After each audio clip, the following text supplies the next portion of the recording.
Bien, aquí se van a mezclar varias cosas en la nutrición. Una tiene que ver con estos términos que vamos a recordar, ya a ver si por ahí nos acordamos de algunos de estos términos. Tiene que ver, por ejemplo, con la caquexia, la anorexia y la sarcopenia. ¿Ya? Para los que no recuerdan, vamos a hablar un poquito de eso. La anorexia se presenta en nuestros pacientes cuando dejan de comer, cuando tienen ganas de comer. Enfermedad periodontal, pum, el boom, revisen los dientes siempre. ¿Ya? Pero muchos pacientes con enfermedades crónicas empiezan a perder ganas de comer, empiezan a tener anorexia. Esta anorexia tiene distintos factores y es súper importante determinar cuáles son. Algunos son sistémicos asociados a alguna enfermedad, algunos al tipo de alimento, a la calidad del alimento, ya a alguna enfermedad periodontal que genere dolor, molestia, aversión al alimento también.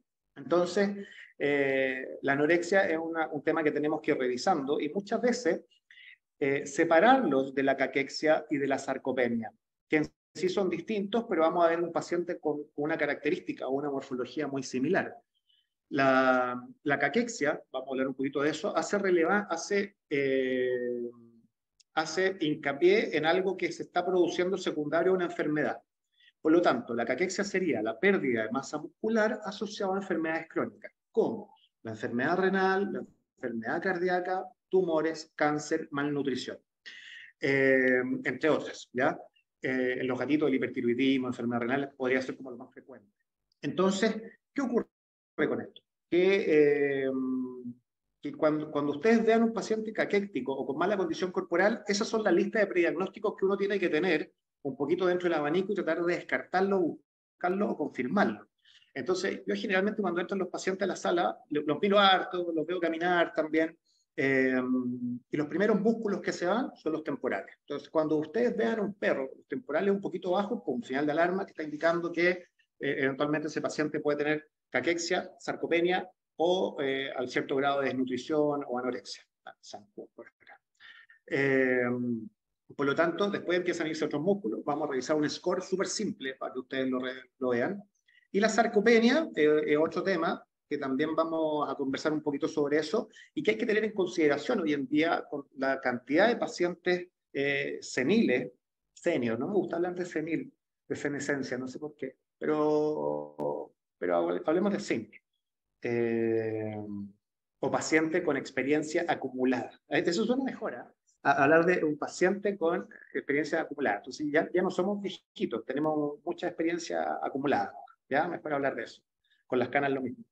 Entonces, la sarcopenia es un término que se acuña para representar la pérdida de masa muscular simplemente por el paso del tiempo. O sea, esto es netamente edad. Los viejitos perdemos masa corporal desde los 40 años en adelante, así que empiecen a cuidarlo, empiecen a hacer ejercicio. Y esto, los músculos empiezan a perder capacidad muscular y también fuerza. ¿Ya? Por eso que a pesar de hacer ejercicio, uno puede empezar a perder masa muscular. Ahora, si no hacemos ejercicio, esa masa muscular nos va a abandonar más temprano. Y lo que ocurre con eso es que cuesta mucho recuperar masa muscular cuando ya entramos en una etapa de sarcopenia. ¿Ya? ¿Cómo nos afectaría a nuestros pacientes desde el punto cardiorrespiratorio? Es que estos pacientes tienen cierto grado de función respiratoria afectada, ya que el movimiento respiratorio de los músculos intercostales también se ve debilitado. Por lo tanto, un paciente con sarcopenia, caquexia o anorexia, que tienen masa muscular disminuida, responden menos que un paciente con una buena masa muscular, por ejemplo, a una urgencia respiratoria, a un distrés respiratorio, un edema pulmonar, una neumonía, por ejemplo, porque se agotan los músculos intercostales y muchas veces nuestros pacientes no se mueren de un paro cardíaco, se mueren de un paro respiratorio, o sea, se agotaron de respirar, no pueden respirar mucho y caen en un paro respiratorio. Recuerden que la hipoxia respiratoria puede producir arritmias también y eso va a gatillar encefalopatías y una serie de otras cosas en urgencia. ¿Ya? Por lo tanto, la sarcopenia primaria es cuando solamente la edad explica esta pérdida de masa muscular. Pero para poder saber que es primaria y que es solamente asociada a la edad, tenemos que descartar este abanico que yo les mencionaba de enfermedades secundarias como cáncer, enfermedad renal, enfermedades hormonales, cardíaca, renal. ¿Ya? Eso ténganlo así siempre en mente. ¿ya? Y cuando puede estar secundaria, afectada a algunas causas. El hipertiroidismo en los gatos, lo vamos a hablar en un ratito más, es una de las que revierte, pero lo vamos a ver, ¿ya? Y esta foto creo que la he mostrado antes también, no buscaba otra, tenía una de Chayanne por ahí, pero bueno, aquí se van a pedir. Después voy a poner una mía, para que sea más sexy la presentación. No voy a aburrir a todos, se van a ir todos de la presentación. Entonces, miren, este caballero prácticamente tiene muy poca grasa, a pesar de hacer ejercicio, igual va perdiendo masa muscular. ¿Ya? Es un tipo que tiene una buena calidad de vida, hace ejercicio, pero va perdiendo masa muscular igual. ¿Ya? Entonces, estos son los efectos que tenemos con la sarcopenia. ¿Ya? Ahora, con la sarcopenia tenemos distintas causas o distintos factores nos van a llevar a desarrollar esta sarcopenia. Por ejemplo, una función tiroidea anormal, resistencia a la insulina, esto en el caso de los humanos un poquito más específico, corticoides, ya factor de inflamatorios también, enfermedades neurodegenerativas, caquexia, la nutrición inadecuada, la mala absorción, está como muy no sé si de moda, pero se presenta con mayor frecuencia algunos cambios, por ejemplo, gastrointestinales, ¿ya? Y por eso la irrupción de tantos marcas nutricionales libres de granos, con granos, con vegetales, sin vegetales, veganas, no veganas, ¿ya? Porque hay muchos perros que han tenido enfermedades alérgicas o inflamatorias intestinales que van respondiendo a algunos cambios de dieta. Pero la malnutrición o la enfermedad inflamatoria puede llegar a desarrollar también sarcopenia. La movilidad y la inactividad física también lo tenemos que ver. Por ejemplo, los trastornos musculoesqueléticos, los perros más grandes, ¿cierto? Van perdiendo movilidad, van perdiendo también masa muscular, ¿ya? Y la mitocondria, que la difusión mitocondrial que se empieza a dar con la edad y con otros factores, aquí se entrelazan también la parte intestinal y conversan con la mitocondria, y la mitocondria conversa con todo el cuerpo, ¿cierto? Porque genera la energía, que viene un temazo también que está entrando, que es el tema de la microbiota, ¿cierto? Que se va a desarrollar de a poquitito, y eso lo conversamos también en la parte nutricional. Muy importante mantener una microbiota saludable, ¿ya? Esto es un score muscular. Con esto ustedes pueden ver de una forma muy simple, muy práctica, y los tutores también. Si ustedes le muestran esto y le enseñan esto a los tutores, se van a dar cuenta que es muy fácil que ellos puedan determinar, por ejemplo, que algo pasa con su perro y que presente una señal de alarma para los controles. Si ustedes tocan el músculo cardíaco, el músculo, por ejemplo, en la columna, los músculos temporales que están aquí en la cabecita, ¿cierto? En las patitas, se van a dar cuenta que va perdiendo masa muscular, ¿ya? Y en la medida que ustedes van palpando, empiezan a aparecer la apófisis espinosa, que es como el cosito de arriba de la columna, ¿verdad? Y eso indicaría que hay una pérdida leve. En la medida que eso se va incrementando y ya se ven las costillitas, se ve la masa muscular disminuida, el cráneo con los músculos un poquito más bajos, se van a dar cuenta que eso les puede dar a ustedes una señal del score muscular, ¿ya? Eso es súper simple de poder evaluar. Ya nosotros tratamos de evaluarlo constantemente. Y tenemos también, aquí les dejo incluso de las guías de nutrición, en las cuales se habla también de la condición corporal. No confundan condición corporal con condición muscular, ¿ya? Son dos scores distintos, ¿ya? Por lo tanto, a veces se confunden. Hay perros, por ejemplo, que son obesos, ¿ya? Y que tienen muy poca masa muscular, cosa súper frecuente, por ejemplo, en pacientes con el síndrome de Cushing, hipertiroidismo o hipotiroidismo también, que empiezan a perder masa muscular, y a pesar de estar gorditos. Entonces, claro, se ven gordos, tienen una condición corporal 5, por ejemplo. Bueno, está la condición 5, está el score del 1 al 9. Yo siempre ocupo la del 5, del 1 al 5. Pero, por ejemplo, un score 7 o 9 y un score muscular 2 o 1, por ejemplo, ¿ya? Porque pierden mucha masa muscular. Por lo tanto, eso hay que tenerlo en consideración. Esto sirve, es muy práctico. Si ustedes lo educan y le enseñan a los tutores también, se pueden dar cuenta fácil, y la idea de que eso se pueda determinar es que se pueden tomar medidas preventivas. Recuerden que eh, mientras antes lleguemos, más podemos trabajar en esto y más cosas podemos evitar.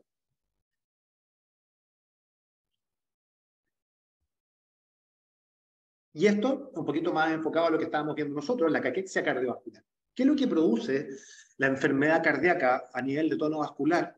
Es que se generan efectos, por ejemplo, de factor de necrosis o interleuquinas inflamatorias, y estos factores de necrosis o interleuquinas inflamatorias son las que liberan el endotelio. Recuerden que el endotelio es un tremendo órgano, el endotelio es todo lo que recubre a los vasos sanguíneos, ¿verdad?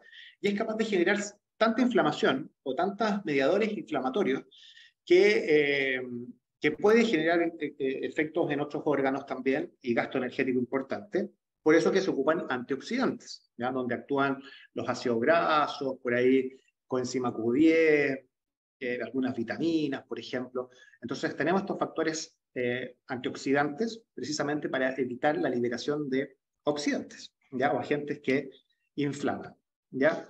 Estos factores de necrosis o interleuquinas van a producir fibrosis, tiene un efecto inotropo negativo. ¿Qué quiere decir eso? Que el corazón se contrae con menos fuerza, en vez de latir con fuerza, se contrae como más suavecito, ¿cierto? Es un factor inotropo. Genera hipertrofia cardíaca, puede producir anorexia, y la anorexia con toda esa consecuencia que habíamos conversado anteriormente también, y también genera un incremento de las necesidades energéticas. Todo estado inflamatorio hace que el cuerpo esté constantemente luchando contra algo. Y esa lucha lo hace con demanda energética, no queda de otra. Hay que sacar energía para tener leucocitos, hay que tener energía para tener los glóbulos rojos al día y buenos niveles, por ejemplo. Entonces, eso necesita un gasto energético. Y aquí aprovecho de tocar un tema también que es la enfermedad periodontal. La enfermedad periodontal, si ustedes se dan cuenta, es difícil abordarla en el sentido de que muchos le dan miedo poder anestesiar a los pacientes. O porque los tutores han tenido una mala experiencia, o porque efectivamente uno quiere evitar un poco estos procedimientos anestésicos. Sin embargo, la enfermedad periodontal, si ustedes ven las encías inflamadas, rojas, ¿ya? Eso quiere decir que nuestro paciente está luchando contra una infección focalizada, la controla bien. Ustedes han visto que hay perros con la boca asquerosa, gatos con la boca asquerosa, y de cierta forma hacen su vida igual. Controlan la infección, pero ese control de infección lo hacen en base a estar luchando constantemente contra una infección. Esa lucha constante contra una infección es un estado inflamatorio. Y estos estados inflamatorios aceleran ya los daños en las válvulas del corazón, por ejemplo. Por lo tanto, la enfermedad degenerativa valvular aumenta su velocidad degenerativa en la medida que nuestro paciente está inflamado. Por eso es que es importante la salud dental, porque en el fondo ahí tenemos un foco de inflamación que tenemos que evitar y eliminar, ¿ya? Por eso que es importante la salud odontológica de los dientes. Muchas veces está el concepto, y eso es muy, muy claro también, y con toda la razón, de que la infección de los dientes se puede diseminar y generar una endocarditis, que es una infección de las válvulas del corazón, grave, de mortalidad casi segura, ¿verdad? En forma aguda y crónica, pero generalmente los perros toleran bien eso. Generalmente no hacen una endocarditis, pero sí hacen un estado inflamatorio que altera la válvula y la degenera muy fácil. De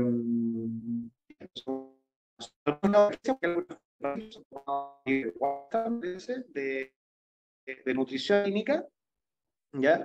Entonces ustedes van a ir viendo que son muy similares a algunos perritos que vemos en consulta, tanto cardiológica, oncológica, diabéticos, ¿cierto?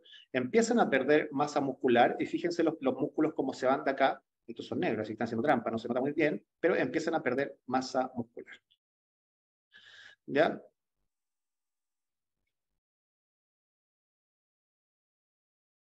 Ahora, algunos tips pequeñitos nomás, porque hay varias cosas que conversar.